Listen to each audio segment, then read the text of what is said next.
Thanks for joining me. Issue C of the three-part issue 13 of Gen 13. One book spread into three. It's been a silly kind of fun romp. I've done the two previous videos on the first two books. You can find them on my channel right here. Grunge is in a fantasy world where he's running into all these kind of independent comic book characters and just kind of just having an adventure where he runs into all these different books and just having fun. Also kind of making fun of certain kind of tropes and shit that went bad in the 90s and kind of ripping on it and having fun with it. It's fun. It's silly. Again, I don't know what the ultimate goal and point is. This cover I really like, and I feel like this is some kind of homage to something that I should know. Is there like a painting of Conan in a similar kind of pose?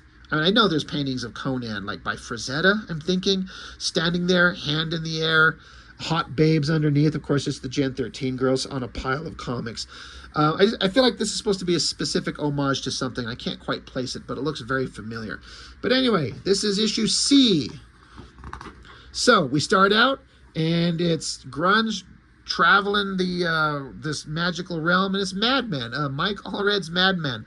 I've said this before about several of the books that Grunge has crossed paths with, that I never understood the characters and never got why they were popular. I'm not saying they don't deserve it. They never appealed to me, so I've never read them. For example, Archie comics, Bone, Bean World, Madman, never read any of them. Don't know anything about them beyond their existence. And it's fun that they're crossing over with these guys. I just don't understand what all of what the hype is about. But maybe it's just me and I'm the one missing out for sure. But back in the 90s, there were so many comics out. And I did not have a bottomless budget. In fact, I had a pretty limited budget. So you have to kind of pick and choose. And I'm going to pick up the stuff that I thought was going to entertain me. And for the most part.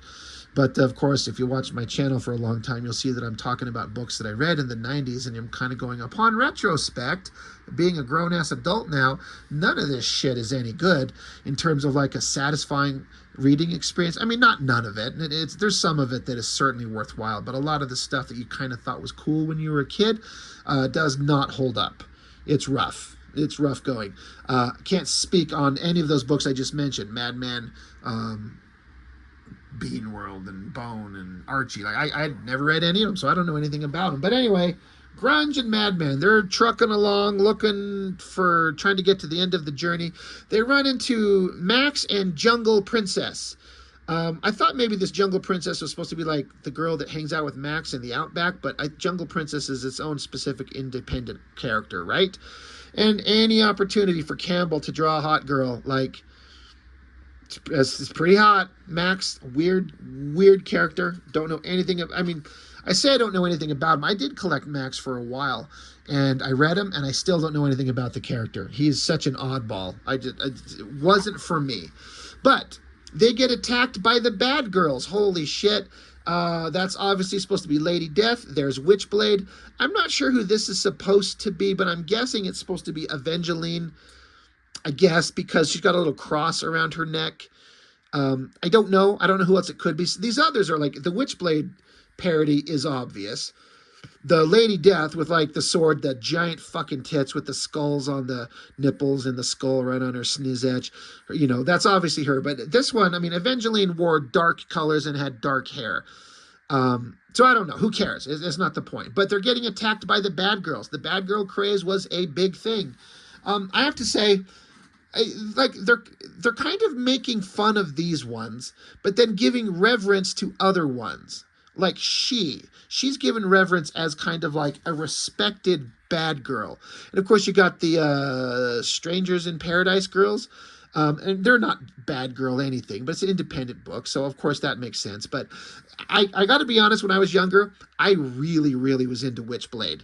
Yes, it was all about kind of like the hot art of the half-naked girl at times when Michael Turner was drawing the book, but I thought the stories were good. I thought the art was amazing and fantastic. I thought Evangeline was not that entertaining to me. I never read anything from Lady Death, and I have to be honest, I can't say anything about the story because I didn't read them. I never, and I mean never, thought the art looked good. From the guy who drew it, it just never appealed to me in the slightest. It was just artistic preference, you know? So I can't speak on those really, but Witchblade I liked. And so I'm kind of surprised that they lumped Witchblade in the making fun of category. But then she gets played as serious and respectable. She's just as half naked. I've read like one issue of the book. I haven't read the entire run of it. But again, I understand that Billy Tucci's She is a respected book. I get it. But I don't know. I was just as a kid, I'm like, Witchblade's awesome. Anyway, the bad girls show up. The heroes have to defend themselves. And of course, Lady Death, who calls herself Lady Mortem, she tackles him and she's up there, and Grunge is like, can you just hold that pose for a minute, please? She swings down as if they're going to kill him, but it's blocked, deflected. They look, and, you know, she stops in there and, you know, protects Grunge. And of course, the Strangers in Paradise girls, they're on the hood of the car. So the bad girls are like, hey, we got to run away. Away, my sister. So they all take off. So it's just a quick kind of gag on the bad girl trend. Sure. And giving Campbell the opportunity to draw a couple of really great shots of She. Like that one where she was just standing there looking tough and strong. Looks great. This one looks fantastic. I understand you have to put the text boxes on here to tell the story, but I would really like to see this artwork uncovered. That looks great. Campbell, again, giving reverence to this character. Looks fantastic. So Grunge talks with them and the Strangers in Paradise girls. They just kind of give him some direction. The cave girl helps him out. They get him on the way, but then, hey, all right, you know, I guess they all jump in the car and take off. They're all kind of traveling together. And then out near the frontier, awesome splash page. This is Arthur Adams' characters, right? Monkey Man and O'Brien? Is that? Obviously, that's Monkey Man.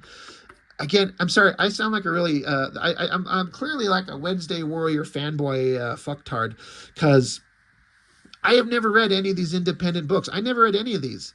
Never read Strangers in Paradise. Like I said, I saw one issue of She, but that was only in like the last 2 years. Never read it, because I never saw it anywhere. Madman, Bone, Bean World, Archie's, none of that stuff. Never read any of these. Never saw them. Hellboy, I got into later in life, and I've read a good amount of it. So, you know, I kind of know that. But this shot, again, Campbell not jerking around. Remember when he was making fun of Liefeld's characters in book 2, and it was hilarious?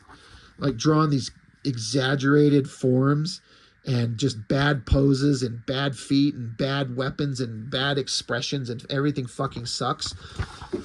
It's neat to see Campbell like doing the best he could possibly do with the characters here, and they look fantastic. Great shot. Again, you know, the best, like, I gotta say, I'm pretty sure that Campbell got a big influence on him was Arthur Adams, and so it makes sense that these characters look very on model. Hellboy looks great, but whenever it's not drawn by Mignola, it looks off model, and it never looks as interesting. And that's not because of Campbell not being good. It's just Hellboy had a specific look that when he looked peak and best and completely accurate, it's that very dark, heavily shaded, blocky style that is Mike Mignola's work. It's no disrespect meant to Campbell. It looks fantastic, but it never looks quite the same. But the Monkey Man and O'Brien, that looks good. But the car of the characters shows up. They meet up with Hellboy and crew, and I forget what the hell. What are they looking at? I guess they're just at a big cliff, and they all kind of interact for a minute, and then there's a giant tornado coming their way. And I guess this is the Frenzy Beast. And now, after all this buildup, I don't know if I understood like who this guy that he's got in his hand. I guess he's supposed to be the wizard, but I don't know if who he's supposed to be. And this is the Frenzy Beast. I don't know who he's supposed to be, like what that's supposed to be a representation of. The wizard saying, Beast, you must listen to me. Stop this madness. By killing these heroes, you're only destroying yourself. And the beast says, your warnings don't frighten me, wizard. So I see that some of the legends of SA have joined forces to try and stop me. Fools, send me your souls and I might let you live. And Hellboy is reminding Grunge that, remember, the key to defeating this monster is that chromium cover comic that you have, Grunge.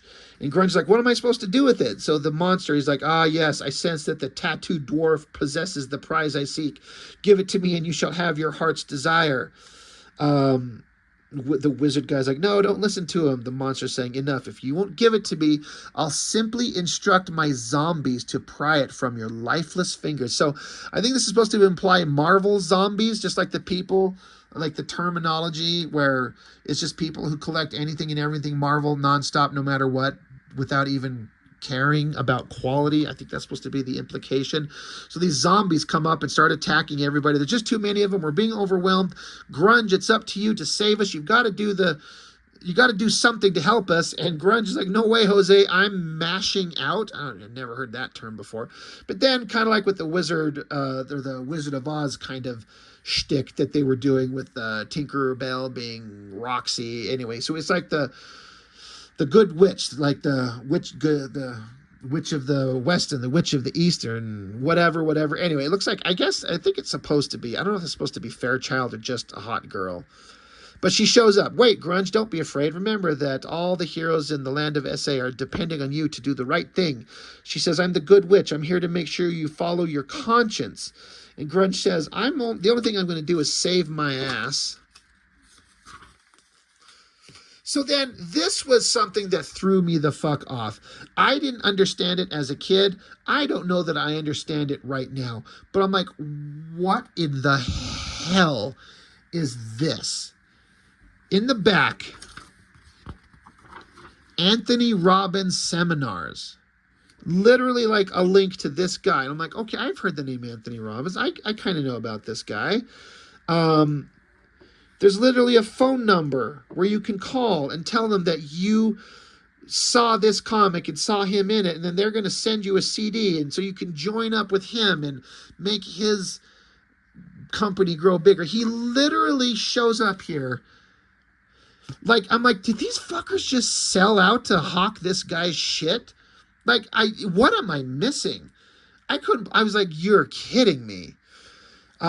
So whoever this girl's supposed to be, the good witch, she says, you need a good dose of personal power and self-esteem. I'm sorry to have to do this, but you've simply left me with no alternative. He's all yours, Anthony. He's like, well, thank you, good witch. I just want you to know how thrilled I am to be here today. And Grunge is like, you're that dude in all those infomercials. He's like, yeah, that's right, Grunge. Over these past few years, I've helped millions transfer their lives with my special personal power program, and I can do the same for you. Grunge is like, really? And so douchebag here is like, I was a lot like you when I was a kid, going nowhere with nothing to my name, but one day I changed all that by learning to master my life, and today I'm a successful entrepreneur running my own multinational, multi-million-dollar corporation. By following my passion, I now drive a Ferrari, I live in a fabulous mansion, and I have the life of my dreams. Wouldn't you like to have this quality of life too? And Grunge is like, yeah, sure, who wouldn't? So Anthony here says, by unleashing the power within you and awakening the giant inside, take control of your life, Grunge, and harness the forces that shape your life. Follow your passion and forge your destiny. And Grunge says, you know something? You're right, Tony. He's like, then get out there and make a difference, my friend. And he disappears. What the fuck is this? What the fuck is a comic book from Wildstorm and Image Comics supposedly shouting out the importance and power of independent comics have fucking Anthony Robbins seminars in here? Like, what the hell is this? Like, am I missing something? Somebody please clarify how fucking ridiculous this is. Like, what is this? Like, I don't have any problem with the guy. I don't know anything about him. Beyond, I've seen him, he's up there, he's talking, he's giving inspirational speeches. If he's a self-made man and everything he's saying is correct, then I respect that. Like, yeah, get going, pull your head out of your ass, go work hard, and, go make your nut, right? We all want to make our nut, and he's there to tell you, but what the fuck is it doing in this comic? This kills it. This just blows everything for me. This is such a fucking sellout kind of idea. It's so dumb. But again, maybe I'm just not getting it. So maybe somebody can explain it to me and, chill my shit out. It's mind blowing to me. It's so weird. So now Grunge is all excited. So he gets up, and then his little crystal X thing that he's got, the amulet, it starts glowing. And so it shoots an energy bolt out and starts slicing up the zombies. And fucking Wolverine from a Marvel comic showed up. He's like, I'm the best there is at what I do. And they're like, who are you, masked man? He says, just think of me as a new friend. Now, you better get going and finish the job. Is this sucking Marvel's cock because Jim Lee's over there doing the Fantastic Four, and so they're joining forces? So we're like, we're going to throw in Wolverine because he's like, I'm just a friend. Really? I thought Marvel was, whatever. This is just, all right. Suddenly I'm like, what the fuck is going on? And then, so Grunge decides that the evil monster that is now taking form of Grunge himself, he's like, hey, I'll give you everything you want, money, chicks, fame, just give me the comic. And Grunge is like, you know what? I can defeat you by ripping up the chromium cover comic. He rips it up, defeats the monster, and then he wakes up from being passed out from issue 1 from food poisoning, and the crew is right there. I'm like, dude, are you okay? Ask him if he's hungry. And then he wakes his ass up and they pick him up and he's like, oh, you know what? This stupid comic book, it's not really worth it. And then the kid who won it in the original issue, he says that some guy stole it from him and ran off. And Grunge is like, hey, no problem. I got it for you. There you go. It's yours. There's more to life than comic books. No, there's not. Of course, Roxy's like, I'm so proud of you. Again, great expression on the face there. God damn. There is some hyper fine inking on that stubble on Grunge's beard. I can't bring it up too close because it won't focus. But that is some... God, it had some inking assists over here. Alex Garner with Richard Friend, Tom McWeeny, and Edwin Rossell. Is that Edwin Rossell inking? I feel like he does really fine inking like that. I bet Chuck knows. Anyway, so Grunge, he's going to make out with Roxy, and they're all taking off, and Tinkerbell circles around, and she says, that's all, folks, and they all lived well. You'll find out soon enough. Like, did they live happily ever after? Circle magic, ding, the end, it's over. Okay. God, every time I didn't like the Max comic, but I always loved Sam Keith's art, especially his black and white ink rendering. But man, that guy could paint. The color in this thing, I always just thought it was one of the most fascinating things. Excuse me. Holy shit. Love that painting. That's fantastic. Always loved it. But, fuck this fucking Anthony Robbins thing.